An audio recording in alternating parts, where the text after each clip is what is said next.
What Archimedes said of the mechanical powers may be applied to reason and liberty. Had we, said he, a place to stand upon, we might raise the world. The revolution of America presented in politics what was only theory in mechanics. So deeply rooted were all the governments of the old world, and so effectually had the tyranny and the antiquity of habit established itself over the mind, that no beginning could be made in Asia, Africa, or Europe to reform the political condition of man. Freedom had been hunted round the globe. Reason was considered as rebellion, and the slavery of fear had made men afraid to think. But such is the irresistible nature of truth, that all it asks, and all it wants, is the liberty of appearing. The sun needs no inscription to distinguish him from darkness, and no sooner did the American governments display themselves to the world than despotism felt a shock, and man began to contemplate redress.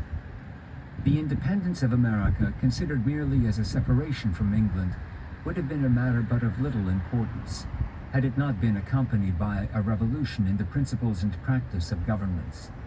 She made a stand not for herself only, but for the world, and looked beyond the advantages herself could receive.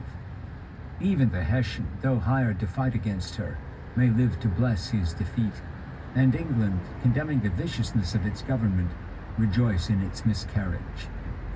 As America was the only spot in the political world where the principle of universal reformation could begin, so also was it the best in the natural world.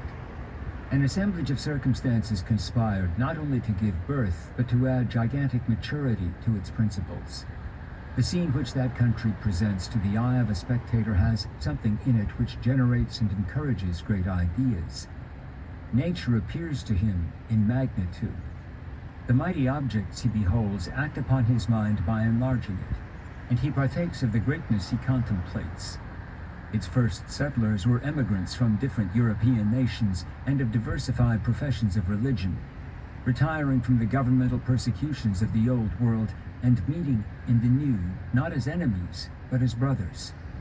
The wants which necessarily accompany the cultivation of a wilderness produced among them a state of society, which countries long harassed by the quarrels and intrigues of governments had neglected to cherish.